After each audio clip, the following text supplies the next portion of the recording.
Dez, 9, 8, 7, 6, 5, 4, 3, 2, 1.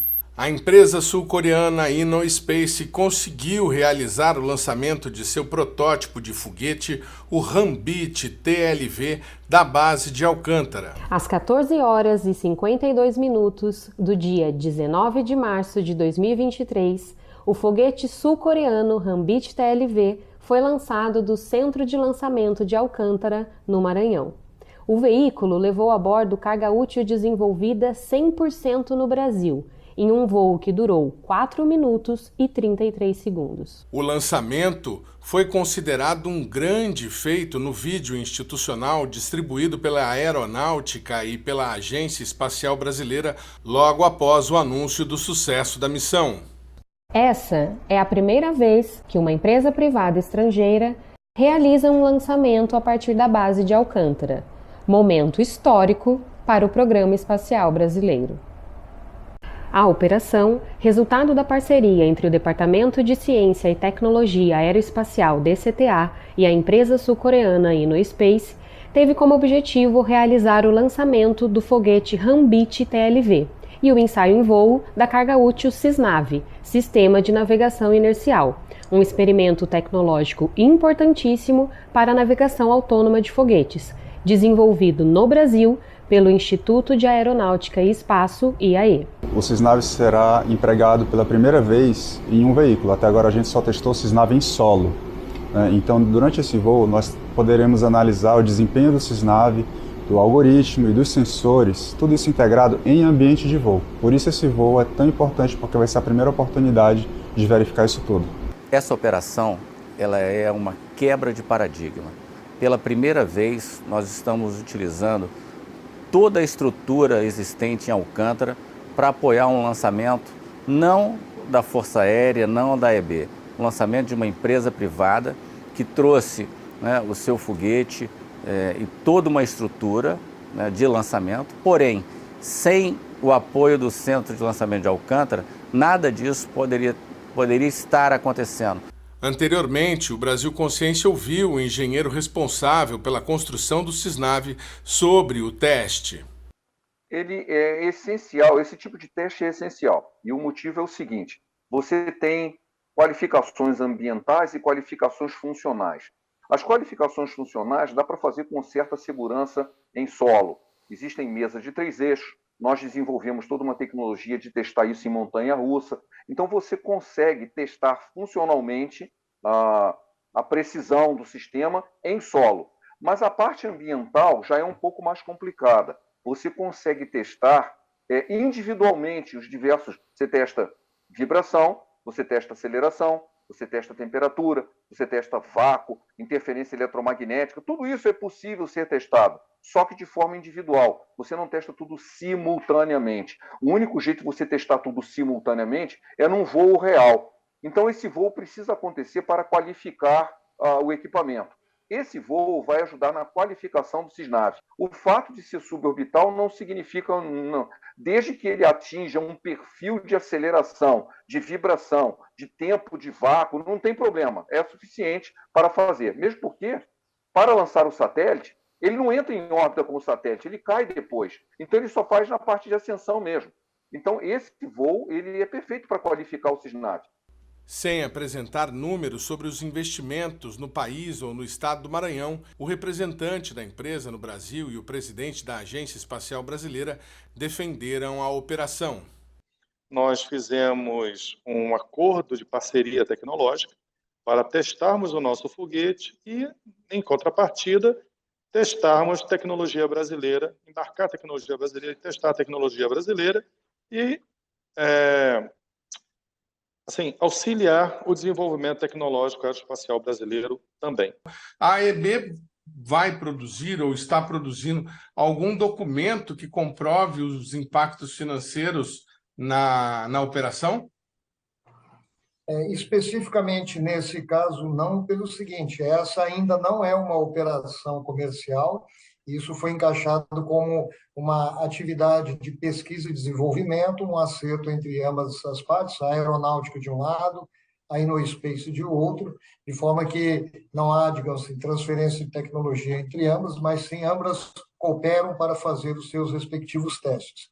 Nós estamos acompanhando, dentro do ponto de vista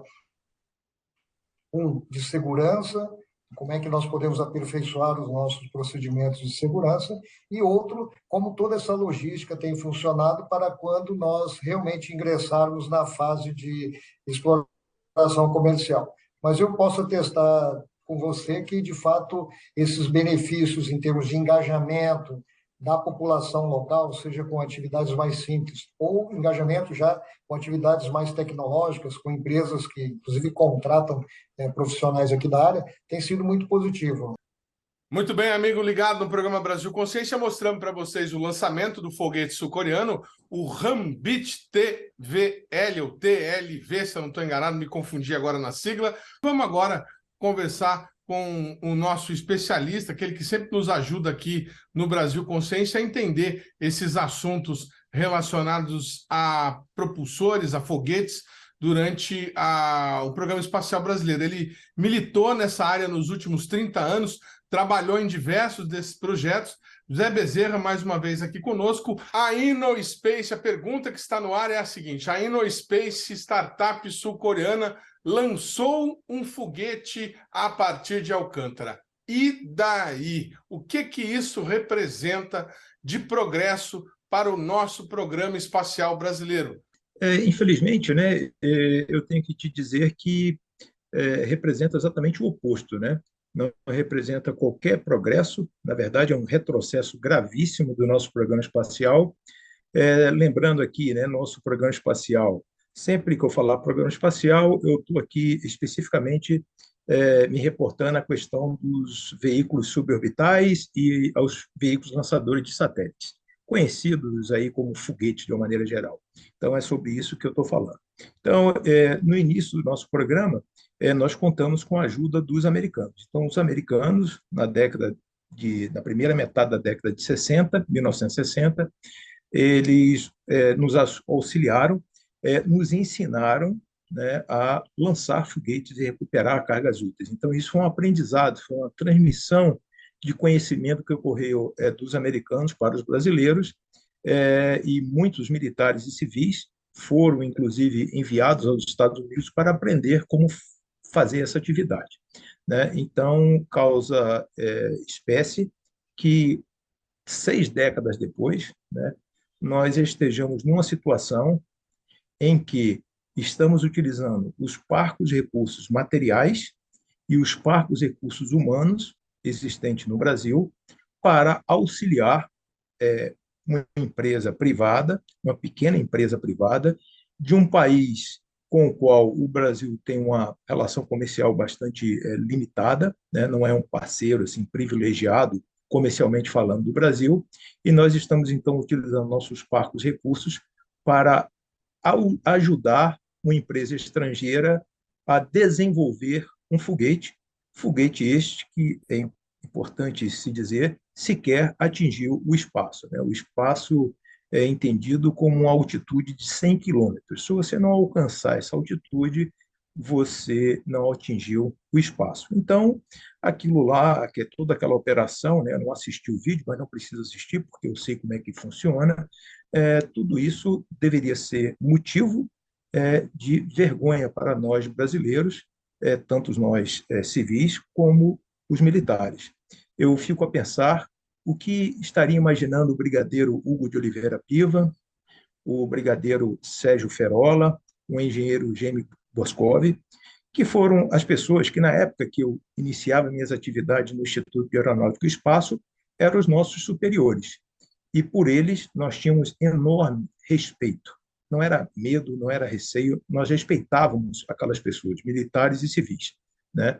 Eu fico imaginando o que é que essas pessoas, alguns vivos, né, como é o caso do brigadeiro Piva e Ferola, o Boscov infelizmente já nos deixou, mas eles devem realmente se sentir como eu, envergonhados daquilo que nós estamos assistindo e aquilo que nos é vendido como um grande feito, quando, na verdade, é um retrocesso extraordinário, quando nós temos as nossas Forças Armadas, né, abdicando das suas funções, que é a preservação da soberania nacional e da defesa nacional, na qual a construção e o lançamento de foguetes tem um caráter estratégico, quando ela está deixando de fazer os seus próprios foguetes para auxiliar uma empresa privada a troco de absolutamente nada. Então, a pergunta que eu deixo aqui, né, e até num tom de desafio, é que a aeronáutica divulgue uma nota, né, uma informação, dizendo quais são os benefícios advindos dessa participação brasileira no lançamento desse foguete estrangeiro em solo brasileiro.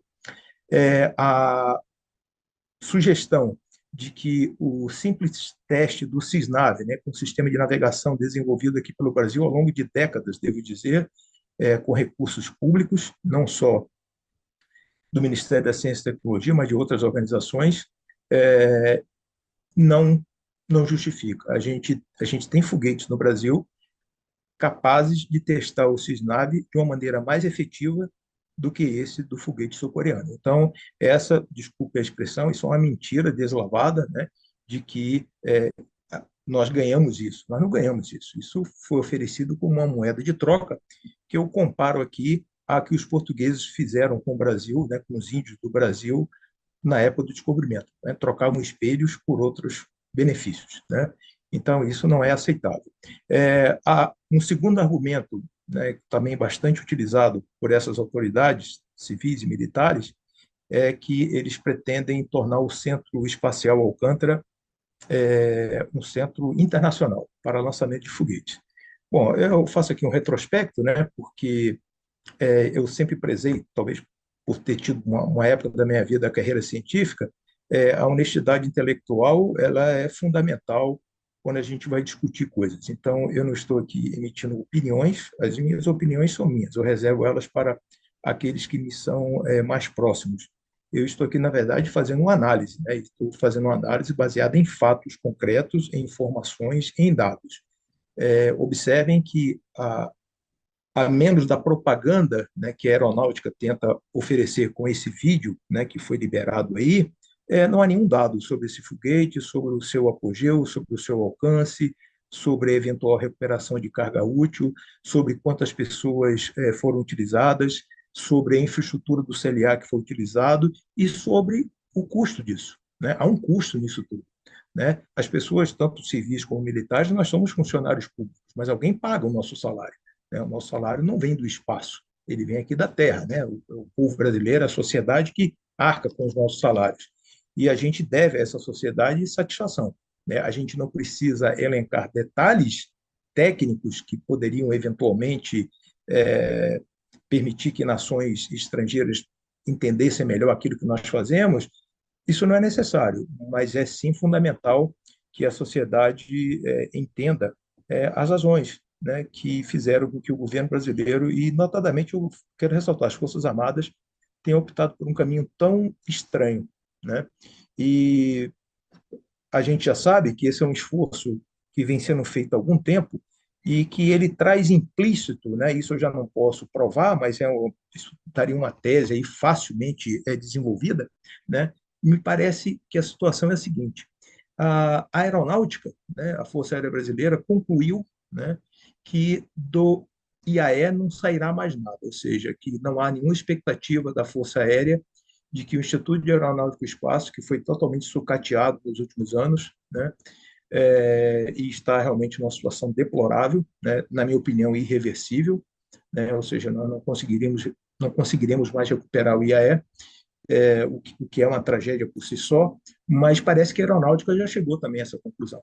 Então, a aeronáutica está tentando saídas que ela considera honrosas, né, para o centro de lançamento de Alcântara, ou seja, o que fazer com aquilo. Com o IAE, basta mantê-lo do jeito que está, porque nada vai sair, né, os salários dos servidores civis e militares são pagos pela União, e a vida continua como se nada estivesse acontecendo. Mas para o CLA foi criada essa expectativa. Não, a gente ainda pode usar isso aí, né? Não é papel da Força Aérea Brasileira tornar aquilo comercial, né? Se a Força Aérea Brasileira está preocupada em comercializar o Centro Espacial Alcântara, ela está muito mal informada, né? Isso eu posso demonstrar com números facilmente, já até escrevi artigos sobre isso. Não há nenhuma possibilidade da operação comercial do Centro Espacial Alcântara ser lucrativa para o Brasil. Aliás, a própria Agência Espacial Brasileira tem documentos que dizem isso de uma maneira explícita, né? Ou seja, a operação de um centro de lançamento de foguetes, ela depende de recursos governamentais. Os países, sem nenhuma exceção, utilizam recursos, ou seja, aportam recursos nesses centros de lançamento, porque eles julgam, do ponto de vista estratégico, inclusive militar, importante manter a atividade espacial, né? Por trás da atividade espacial, é importante entender, vem a questão militar, né? Foi assim desde o início da era espacial, quando os russos colocaram o Sputnik em órbita da Terra, e não mudou até hoje. Então, causa-me espanto, né, que a Força Aérea tenha aderido a essa tese, né, uma tese ficcional, né, de que resta a ela a Força Aérea, já que não teremos foguete em nenhuma hipótese, né, porque a própria Força Aérea já concluiu que o IAE não será capaz de oferecer ao país esse foguete. Nos resta, o resto da Força Aérea, tentar dar um destino ao CLA. E essa forma que escolheu, né, aproveitando aquilo que se chama de New Space, que é a participação de muitas empresas no mercado de lançamento aí de foguete, que a gente consiga obter sucesso. Para que não fique só a impressão que é uma opinião, eu recordo aqui que foi anunciado há cerca de 2 anos, né, eu peço perdão aí, porque a questão da referência do tempo às vezes me enrolo aqui, né? Mas foi anunciado em Brasília, numa cerimônia pomposa, que contou com a participação do excelentíssimo senhor presidente da República, na época, do comandante da Aeronáutica e do comandante do Exército, além de várias outras autoridades. Foram anunciadas 5 empresas privadas que explorariam o Centro Espacial Alcântara. Bom, a mais importante delas era uma empresa chamada Virgin Orbit, que é uma empresa americana, apesar de pertencer ao inglês, Richard Branson, e ela lança seus foguetes a bordo de aviões. Ou seja, os aviões, na verdade, os foguetes vão na asa de aviões. Essa empresa, ela pode lançar satélites em qualquer lugar do mundo. Ela só precisa de uma pista de pouso. É tudo que ela precisa. Então, o Brasil era uma opção para isso. E por que não? Né? Por que com a empresa privada americana não gostaria, né, de ter um contrato aqui conosco que lhes oferecesse a possibilidade de lançar um foguete a partir de Alcântara? Bom, esse tipo de acordo dessa empresa, ela tem com pelo menos mais 7 países, não só o Brasil, mas essa empresa anunciou quase que a saída dela do mercado esta semana, né? Quanto às demais, nenhuma delas deu resultado. E essa empresa sul-coreana, essa Inno Space, sequer se encontrava naquela ocasião dentre as empresas selecionadas para fazer uso de Alcântara. Então, assim, eu quando faço essas afirmações, né, eu as faço de maneira muito categórica, porque é baseada em informações, eu não tenho informação confidencial. A informação é o meu conhecimento e aquilo que a aeronáutica, a EB, o IAE, eventualmente, e a mídia internacional publica. Então, eu, quando consigo avaliar e juntar todos esses fatores, eu digo, o Centro Espacial Alcântara atuando de uma maneira privada inexiste, e eu já tive a oportunidade de dizer, né, e volto a repetir, né, a vantagem de a gente ter tudo isso aqui gravado é que essas informações podem ser checadas. O que vai acabar acontecendo, no caso do Centro Espacial Alcântara, e já está acontecendo, é que, ao invés da aeronáutica e do governo brasileiro oferir recursos com a utilização da base de lançamento, vai acontecer o contrário. O governo brasileiro vai gastar dinheiro para realizar lançamentos de países estrangeiros. E eu deixo aqui uma pergunta muito clara, né? E esperando, obviamente, uma resposta. A que interesses isso atende? Programa Brasil Consciência vai para um rápido intervalo e a gente volta já já. Um instante só, não sai daí.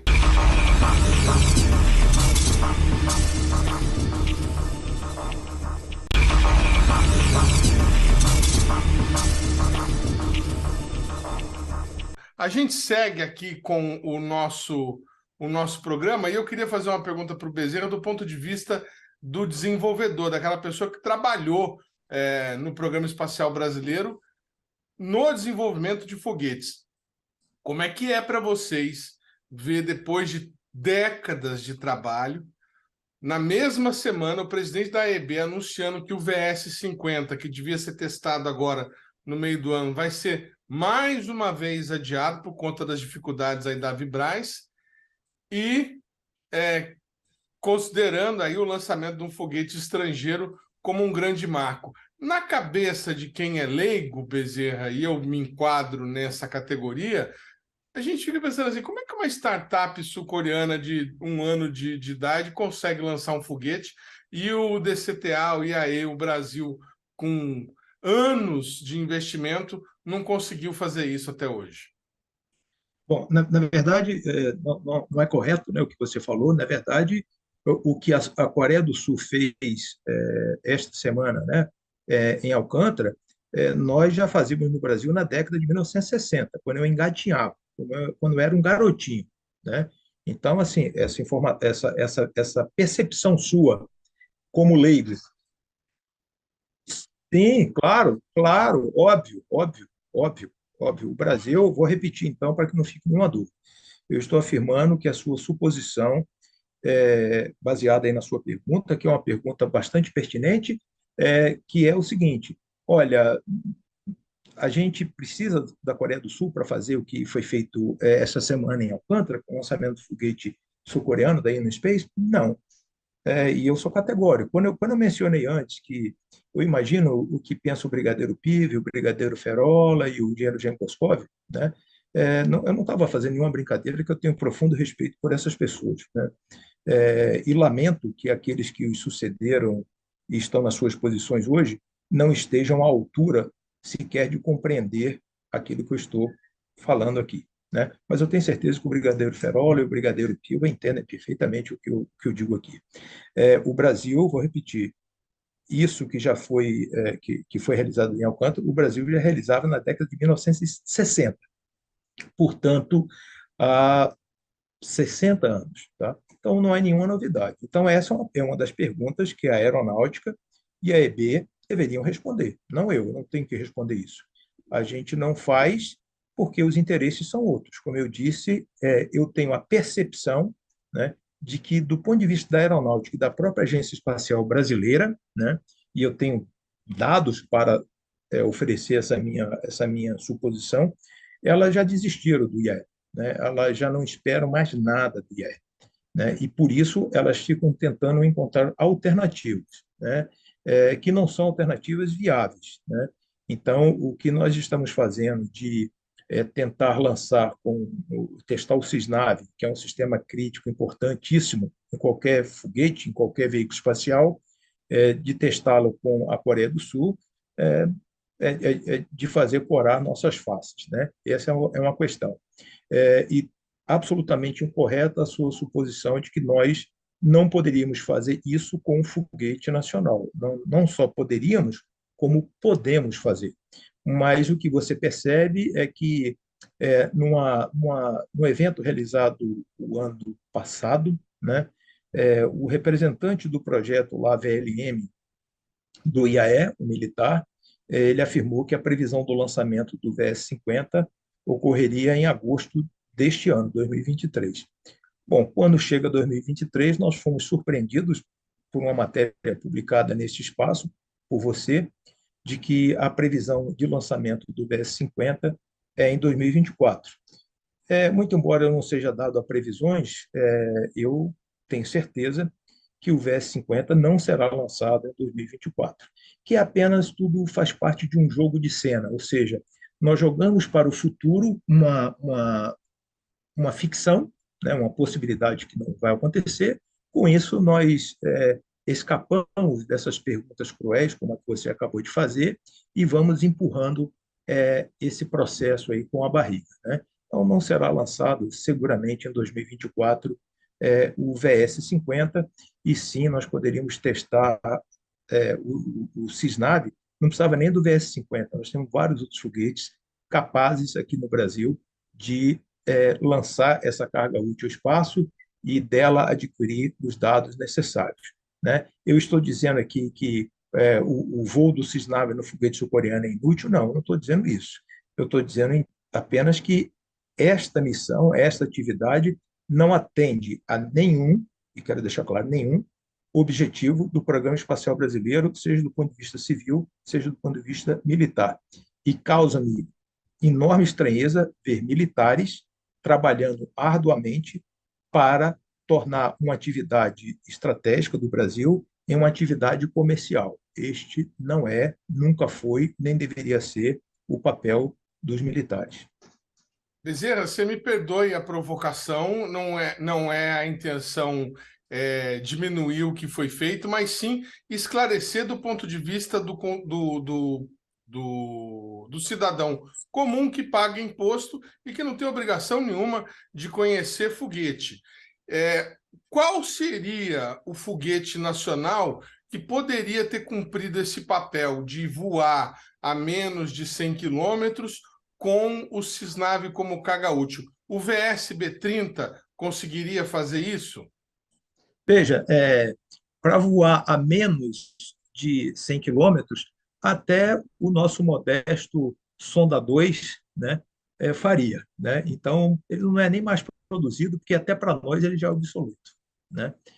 O Sonda 3 daria conta disso, o VSB-30 daria conta disso, o VS-40 daria conta disso. Então, parece que é o seguinte, como a gente não quer, eu volto a dizer aqui, a gente não quer encarar a realidade, o hoje, a gente então joga para o futuro a realização de um feito que seria notável para o país, por exemplo, o voo do VS-50, e a gente substitui então esse vácuo do presente por uma pseudo-novidade, por uma pseudo-notícia, por uma coisa que é apresentado como se um grande feito, mas que eu quero ratificar aqui. Eu me sinto como brasileiro, como especialista nessa área, como alguém que trabalhou, né, sob o comando aí das figuras que eu já mencionei, militares e civis, eu me sinto envergonhado, né? Eu me sinto como defendendo perante as pessoas de que a Terra não é plana, entendeu? Assim, eu acho isso tão óbvio que a Terra não é plana que eu não precisaria estar aqui despendendo meu tempo com isso. E, no fundo, é o que eu me sinto fazendo, né? Eu me sinto aqui falando coisas que, para mim, são de uma obviedade absoluta, né? Mas que as nossas autoridades, por razões que eu desconheço, né, insistem em levar adiante. Então, nós estamos realmente numa situação bastante crítica, né, naquilo que diz respeito às nossas atividades espaciais, que são sim estratégicas, são sim importantes para o país, inclusive as atividades militares. Já tive a oportunidade também de me referir a isso.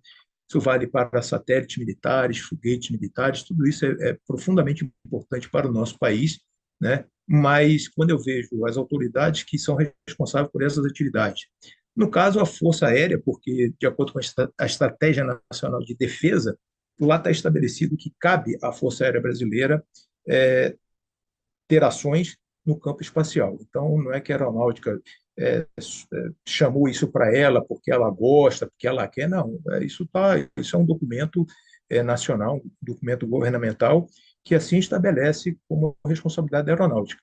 Agora, quando eu vejo isso ser desvirtuado, né, para que a Força Aérea Brasileira disponibilize esforços para a consecução de um objetivo não nacional, aí eu fico realmente bastante preocupado, porque eu suponho que algumas dessas autoridades não têm noção exata daquilo que eu falo, né? E outras até têm, mas preferem não ter, porque assim elas conseguem viver o dia de hoje sem se preocupar com o futuro, porque o futuro, muito provavelmente, essas pessoas não estarão lá para responder por isso. O que o Bezerra falou aí sobre o fato que se cria pode ser traduzido numa fábula fabulosa, a história do burro falante, né? Que o esperto do reino oferece um burro falante ao rei, diz que vai ensinar o burro a falar, e aí ele sai da sala e vem a pessoa, você é louco, foi o que o burro vai falar? Pois é, eu prometi esse burro falando daqui a 10 anos. Daqui a 10 anos, esse rei já morreu, ou eu já morri, ou o burro já morreu, e aí então ninguém, né, É, daqui a, né, em sim, sim, 2024 já não tem mais a EB, que é mas, outro e mas, tal, enfim. mas eu quero chamar a atenção, assim, eu tenho alguns aspectos do meu pensamento que são bastante militares, e eles são naturalmente, porque eu convivi com eles mais da metade da minha vida. Então, seria natural, né, que se eu me empenhei naquilo que eu fiz enquanto estava na ativa, que eu tenha absorvido e compreendido perfeitamente quais eram os interesses militares nessa atividade, né? Então, eu hoje, na verdade, eu os defendo, né? Aqueles que acham que eu estou aqui criticando, sim, eu estou criticando os atuais responsáveis por essa produção de notícia absurda, né? Que envergonha a mim como cidadão, mas ela certamente causa muita alegria a nações estrangeiras, por exemplo, né, arbitram aqui o Departamento de Estado dos Estados Unidos, né, que nunca viu com bons olhos as nossas atividades na área de foguetes e hoje deve estar absolutamente tranquilos de que eles não precisam se preocupar conosco, porque os militares brasileiros estão hoje preocupados em tornar o centro de lançamento de Alcântara numa atividade comercial. Então, os americanos devem estar bastante felizes, né? E outras nações também. Estou pegando os Estados Unidos porque está aqui no continente americano. A questão dessa teoria que você colocou, né? Dessa situação aí que você descreveu do burro, ela não, ela parece engraçada, mas para mim ela nada tem de engraçado, né? E vou lhe dizer por quê. Eu divido a nossa história de atividade espacial entre 1961, isso é uma divisão arbitrária que eu faço, tá? Eu coloco aí uma geração como sendo algo como tendo 30 anos, então de 61, quando foi criada, até 91 é a primeira fase. Essa é a fase que foram feitas as grandes realizações do Programa Espacial Brasileiro, tá? Isso inclui quase tudo que nós estamos falando, inclusive o VLS. Ele só voou, sim, em 96, desculpe, em 97 o primeiro voo, em 99 o segundo, mas essa primeira fase, aqueles que participaram dessa primeira fase de 61 a 1991, liderados aí pelo Brigadeiro Piva, Brigadeiro Ferola, Engenheiro Boscov, eu gosto de repetir os nomes para que as pessoas não achem que eu estou falando de figuras do além. Falo de pessoas que estão aí e que poderão eventualmente comprovar isso que eu estou dizendo, né? Então, assim, essa foi a primeira fase. A segunda fase, que foi a que eu mais vivi, então eu não estou chamando para mim nenhum mérito, a segunda fase, que foi de 91 até 2021, foi a da decadência, né? Então, assim, eu quando entrei lá, era um espírito muito interessante, mas ao longo do tempo, eu, estando lá, pude perceber que as nossas atividades iam decaindo. E aí, o que eu percebi nesse processo? Eu percebi exatamente isso, essa piada aí que você tentou fazer aí, da história do burro. Ou seja, quando os subordinados, civis e militares, se dão conta que superiores, né, estão nessa teoria do burro falante, eles também tendem a reproduzir esse modelo. Então, você cria no âmbito da organização, é como se você estivesse corroendo a organização por dentro. Quer dizer, vira uma organização de mentira, porque as pessoas falam aquilo que os outros querem ouvir e não a realidade. Então, essa é a segunda fase, e essa eu vivi completamente. A terceira e última fase, né, e veja, usei a terceira e última, é a que começou na minha definição arbitrária em 2021 e que vai essa do final. Essa é quando nós chegamos já a um ponto de que não há mais o que fazer. A gente já se deteriorou tanto, os nossos valores já se deterioraram tanto, né, que não há mais muito o que fazer, né? Se você dissesse para mim, olha, Bezerra, então amanhã você vai ser diretor do IE, você vai ser responsável por esse programa, eu não veria muito como fazer. Fundamentalmente, não é pela falta de capacidade intelectual e técnica que ainda existe no IAE, mas simplesmente pelo espírito e por esse valor abstrato, mas que se torna muito real, de que as coisas ditas não são para ser feitas exatamente, são só para ser ditas. Então, essa que eu chamo de terceira e última fase é porque nós não passaremos dessa, né? Obviamente, quando você dedica a sua vida e a geração da primeira fase, que é de 1961 até 1991, eles devem se sentir muito mais frustrados do que eu. Talvez até por serem mais velhos, eles não tenham tanta proeminência ou tanta habilidade para chegar aqui e falar e expressar de uma maneira muito clara, né, o que se passa, mas eu percebo que eles têm razões muito mais sérias de estarem aborrecidos do que eu estou. Mas eu até por uma obrigação que eu considero moral, né, não tenho nenhum objetivo político, não quero cargo em lugar algum, entendeu? E não quero mesmo, não desejo, eu quero manter essa minha possibilidade contínua de avaliar as coisas criticamente, né? E oferecendo os prós e os contras, nunca na tentativa de agradar ou desagradar o AB, mas de A ou AB, mas eu quero simplesmente estabelecer os fatos, quero registrá-los, né? Então é uma oportunidade que vocês me oferecem e o futuro vai dizer, né? Se eu estava certo ou errado, mas nós estamos no que tange às atividades a cargo da aeronáutica. Infelizmente, nós estamos na fase final, ou seja, naquele ciclo que vai se encerrar, né? A organização pode não acabar, né? Pode não fechar, mas ela se torna tão irrelevante, né? No cenário da própria aeronáutica como no cenário nacional, é como se ela não existisse. E é bastante triste você ver isso, principalmente quando você considera que este ano nós estamos completando 20 anos do acidente de Alcântara, que foi um acidente que vitimou 21 colegas, eu conheci todos eles, né? Então, quando eu digo colegas, eram colegas de fato, né? Não é apenas uma figura de linguagem. E eu vi tantas vezes eles serem chamados de heróis, e vi tantas vezes eles afirmações do tipo: nós temos que levar isso adiante para honrar a morte deles. E eu digo assim, nunca acreditei nessa teoria de herói. Para mim, essa teoria de herói, quando se cria ela, é exatamente no sentido de esconder a realidade, ou seja, não é uma coisa que eu considero assim de bom caráter fazer, né? Mas a gente faz, é a maneira que a nossa sociedade encontra de lidar com dificuldades aparentemente intransponíveis. E vejo também, como eu vi de uma autoridade da aeronáutica também, autoridade civil, dizer que com o lançamento que esses colegas falecidos nesse acidente, que eles estariam muito felizes em ver um foguete sul-coreano ser lançado de Alcântara. Essa é uma afirmação, na verdade, de caráter ofensivo. Ela ofende, né, as famílias, aos filhos, eventualmente hoje até netos desses que deram suas vidas, perderam suas vidas, acreditando que estavam contribuindo para um futuro melhor do seu país e que hoje assistem a essa situação que eu considero muito degradante.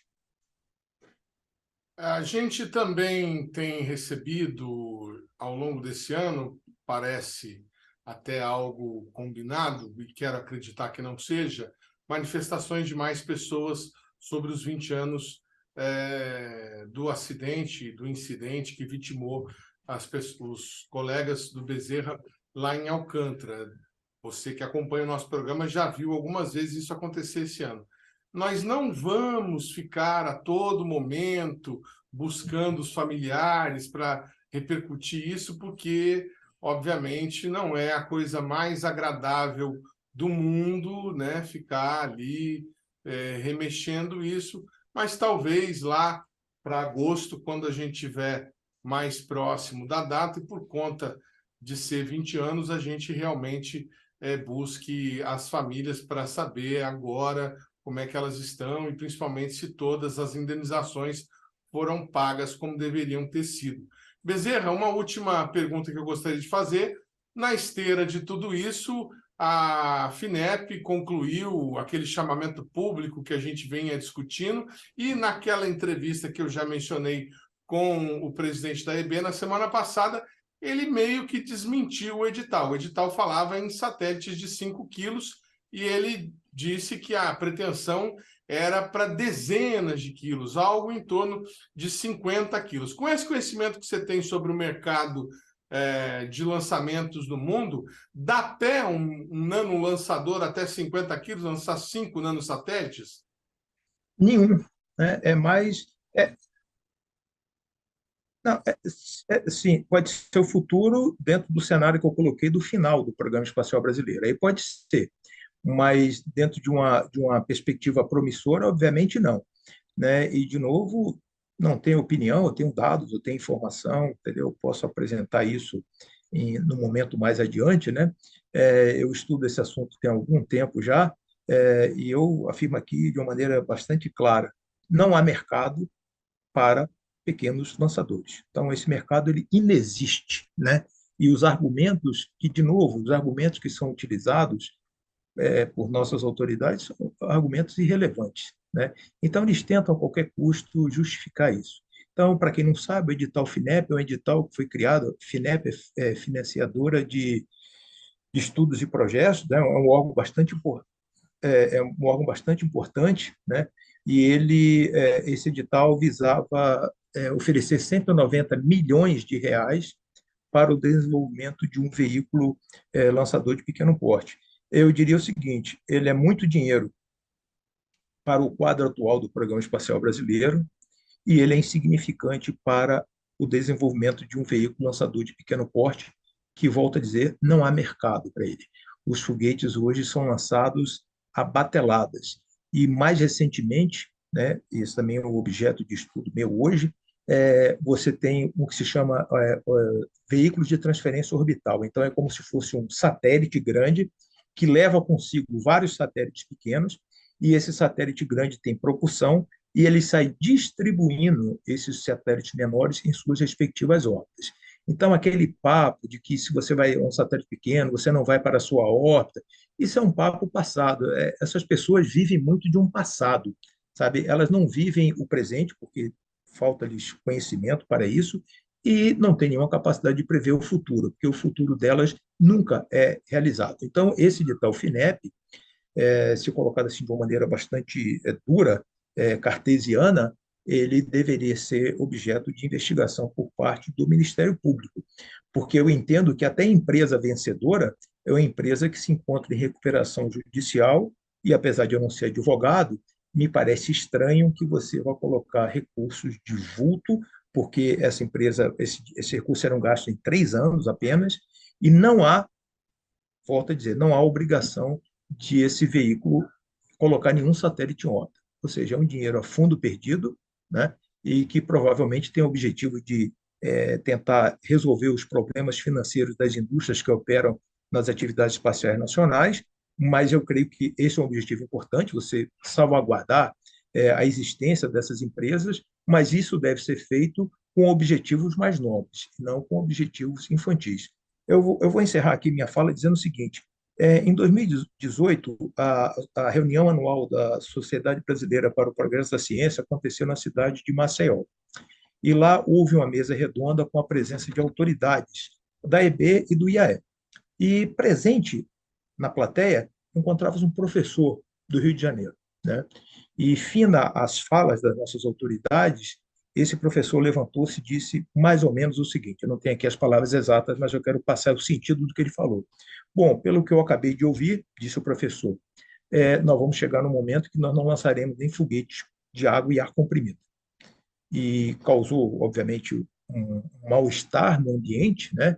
Mas eu quero dizer o seguinte, que mesmo pessoas que não são da nossa área, que não têm a nossa especialidade, o nosso conhecimento, mas que elas têm um certo sentido de observação, obviamente era um professor universitário, eles já perceberam que nós estamos no faz de conta há muito tempo. Muito bem, a gente agradece demais mais uma vez a presença sempre assertiva do Bezerra aqui no nosso programa, e você que nos acompanha segue para um próximo intervalo. Na sequência, a gente fala um pouco sobre o Museu Aeroespacial Brasileiro, que fala um pouco daquela fase que o Bezerra disse quando as coisas ainda funcionavam. É um instante só, não sai daí.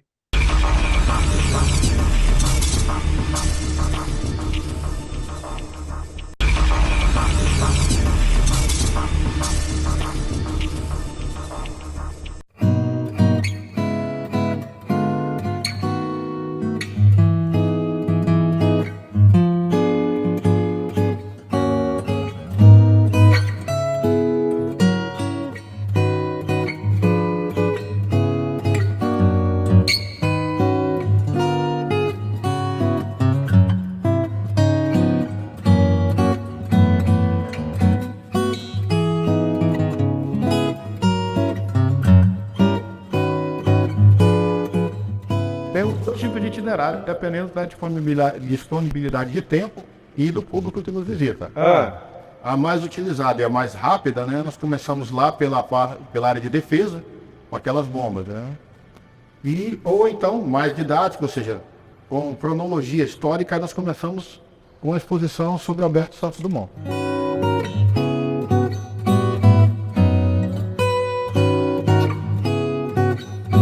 Para quem nos visita, nós mostramos um conjunto de miniaturas, né, conceitos artísticos, na realidade, né, feito por um casal de Santos Dumont, da cidade de Santos Dumont, que nos ofereceu, né, esse material para que nós pudéssemos expor ao público.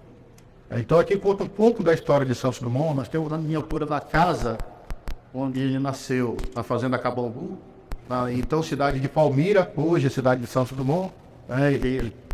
A fazenda Cabambu pertencia à família do Alberto Santos Dumont. Então aí a gente fala um pouco da infância dele, e ele já sonhava em voar desde criança, né? E a habilidade natural que ele tinha para mecânica. Aos 9 anos, ele operava máquinas a vapor e conseguia colocar máquinas a vapor para funcionar. Como essa aqui, uma máquina de transporte e madeira, que tinha dentro da fazenda para transportar o material da fazenda.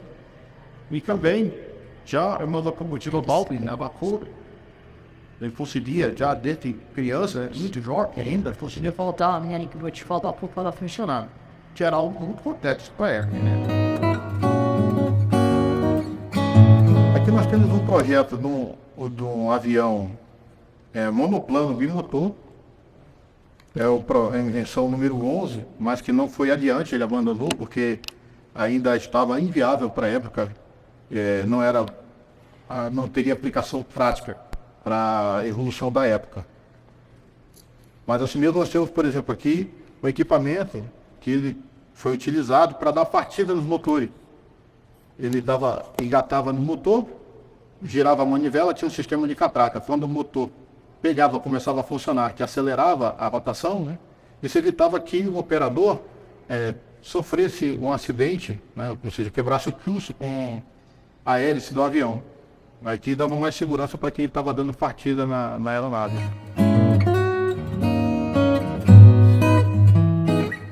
Aqui nós temos a coroação do trabalho de Santos Dumont, que foi realmente o primeiro avião que fez o voo autônomo, o 14 bis. Voou na Praça de Bagatelle, 23 de outubro de 1906, provando que o mais pesado que o ar era possível. Aqui nós já temos o segundo avião que realmente Santos Dumont desenvolveu e que foi efetivo, que é o Demoiselle número 19. Esse modelo aqui ainda, né, tinha um problema na estrutura, porque ele utilizou somente um bambu e a estrutura tendia a torcer durante o voo. Isso dava pouca estabilidade, né? Aqui nós temos uma outra evolução, um melhoramento que ele fez, já com uma estrutura de apoio nas asas, e colocou também mais tirantes de cordas de piano para tentar melhorar a estabilidade. Mas ainda assim ele não ficou satisfeito. Então ele veio para a estrutura definitiva do Demoiselle, que é considerado o primeiro ultraleve do mundo. Que a estrutura é triangular, tá? A estrutura da estrutura do avião é triangular. E esse aqui realmente, efetivamente voou. Ele utilizou, depois abriu a patente. E variantes dessa aeronave, né, podem ser vistas nas fotos da Exposição Aeronáutica de Paris em 1919. Como ele abria a patente, né, qualquer um poderia pegar e melhorar aquilo que ele fez.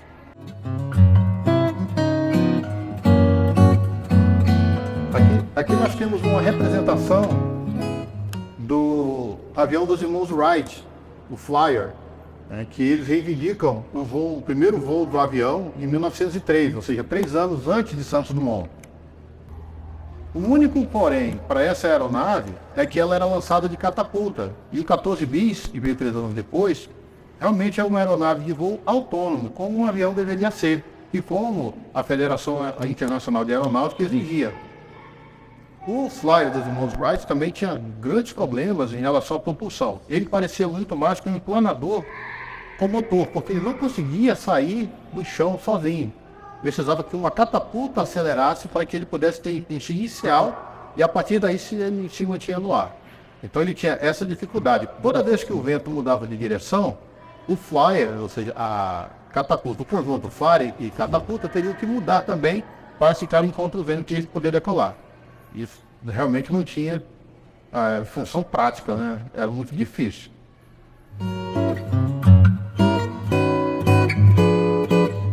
E que sala é essa aqui? Que lugar que é esse? Essa sala aqui do Memorial Espacial Brasileiro é dedicada ao homem que idealizou o DCTA, idealizou o ITA e todo esse complexo de ciência, tecnologia e inovação que é o DCTA hoje. É o Casimiro Montenegro Filho.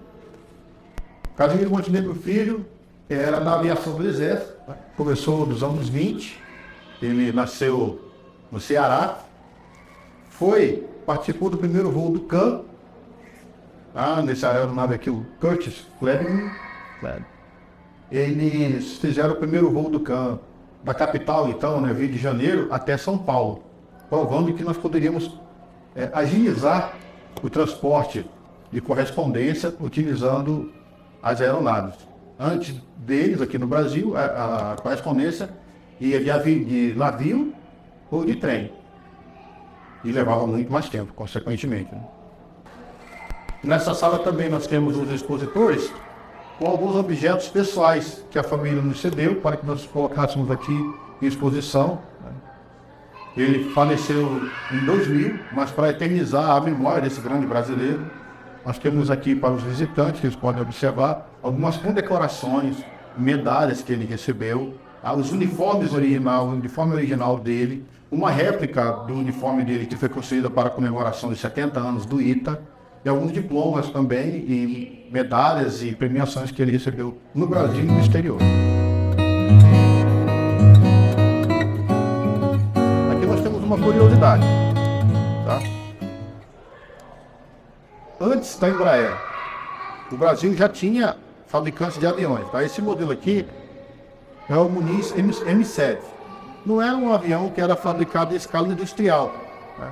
Ele era uma aeronave de plano, de produção artesanal, conforme demanda. Mas a Força Aérea Brasileira, já na época, antes da criação até dessa criação, mas a Força Aérea do Exército, né, e a Força Aérea Naval, né, eles já utilizavam esses aviões para treinar os seus pilotos. E o que aconteceu com esse projeto desse avião, dessa empresa? Com o tempo, né, vieram modelos do exterior, que a gente não tinha condição de competir. E aí a Força Aérea também, né, depois da criação da Força Aérea e as próprias Forças Armadas Brasileiras, optaram por alguns modelos vindo de fora. Mas o Muniz foi usado durante muito tempo como treinador ainda, para pilotos, até em aeroclube.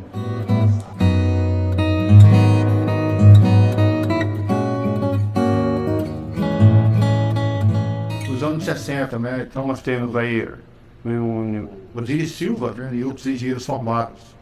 Eles que formaram uma equipe e desenvolveram um projeto que chegou ao Bandeirante, que foi o primeiro avião realmente que deu origem à Embraer, né, e trouxe o Brasil ao terceiro lugar do mundo também em termos de construção de aeronaves. Nós somos o terceiro maior fabricante, hoje nós somos o terceiro maior fabricante de aviões do mundo. O Brasil é o terceiro maior fabricante de aviões do mundo.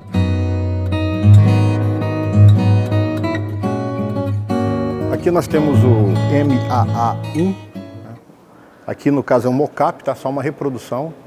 O MAA-1, mais conhecido por Piranha, é um míssil ar-ar, foi concebido inicialmente esse protótipo para um alcance de 6 km e é como se fosse uma medida de ataque, né? E defesa também contra outra aeronave.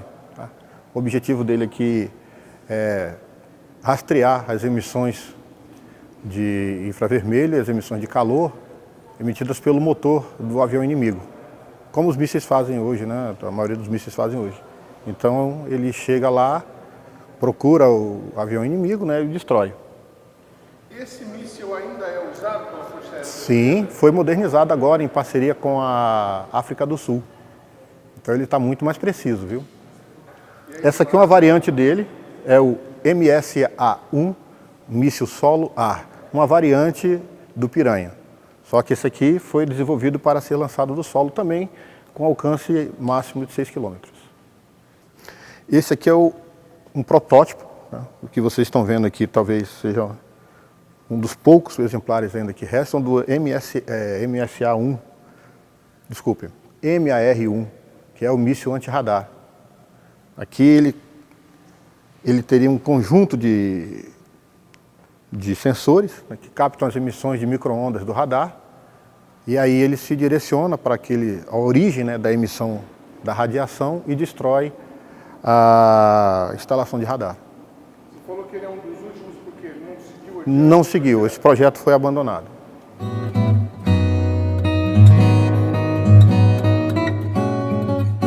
Esse aqui é o L75, é um motor que utiliza combustível líquido, ou como a gente tecnicamente fala, é um motor de propulsão criogênica. Tá? O mundo todo, ou seja, a maioria das aplicações, os foguetes até hoje utilizados, utilizam uma mistura de hidrogênio e oxigênio, ou uma mistura de F1, que é uma mistura de hidrazina com querosene e oxigênio, né? Mas a particularidade desse foguete aqui, desse motor, é justamente que ele utiliza etanol e oxigênio líquido. O combustível que serve para queimar, né, e elevar o foguete é o mesmo combustível que mantém a refrigeração do motor de propulsão criogênica. Ele tem a vantagem de você interromper a queima e regular o fluxo, aumentar ou diminuir o fluxo conforme a necessidade. Enquanto que o motor foguete de propelente sólido, né, depois que você dá a ignição, aí ele vai queimar até a última partícula. E esse motor foi usado em que foguetes? Em quais testes? Esse aqui é um protótipo, tá? Em tamanho, hoje em dia ele é bem menor, né? A ideia, a gente não utilizou ainda ele para lançamentos, tá? Mas a ideia dele é utilizar no último estágio para colocar satélites como o SCD-1, ou do tamanho do SCD-1, ou como o Amazônia 1, colocá-los na posição na órbita. Esse é o Samba, é um veículo movido a energia solar. Ele participou de uma competição na Austrália em 1996, mas esse projeto começou no final dos anos 80. Na categoria dele, nessa competição internacional, o Samba angariou o segundo lugar na categoria dele. Foi a primeira e única vez que o Brasil participou dessa competição.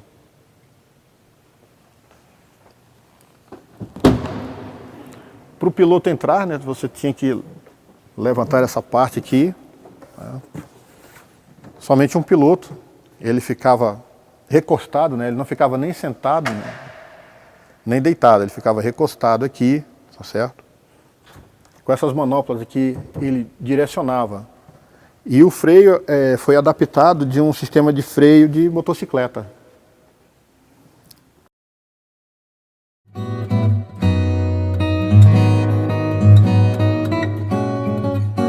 Esse carro aqui é um trabalho de graduação de alunos do ITA. Tá? Ele chama-se Paul Bell, em homenagem a um dos alunos da equipe que estava desenvolvendo esse projeto. Ele sofreu um acidente, veio a falecer, então ele foi batizado com o nome dele. Então esse aqui foi apresentado como trabalho de graduação no 5º ano de formação dos engenheiros do ITA, de uma turma de engenheiros do ITA. A ideia aqui é você economizar combustível, diminuindo o peso do veículo. E eles pensaram em substituir por materiais renováveis.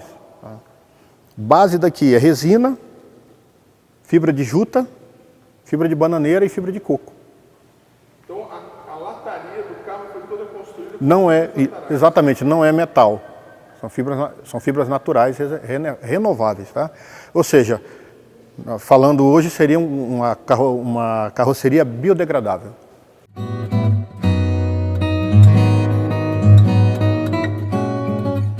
Esse aqui é um Dodge Polara 1800. Foi o primeiro carro com motor convertido a etanol. Muita gente fala que é o primeiro carro a álcool no Brasil. Realmente, no Brasil foi o primeiro motor convertido para rodar com etanol. Até então já existiam alguns veículos, né, caminhões, veículos pesados, pelo mundo que utilizavam o álcool anidro. Mas o problema do álcool anidro é o alto índice de corrosão que ele faz nas peças, né? Ele corrói o motor por dentro. E um jeito de diminuir esse efeito foi adicionando água ao etanol. A visitação é aberta ao público. Nós funcionamos de 9 às 17 horas, de terça a domingo. De 10 pessoas, a gente pede que as pessoas mandem um e-mail para que nós possamos fazer um agendamento e monitoria desse grupo. Esse grupo será acompanhado por um monitor. O e-mail é mabdcta@gmail.com.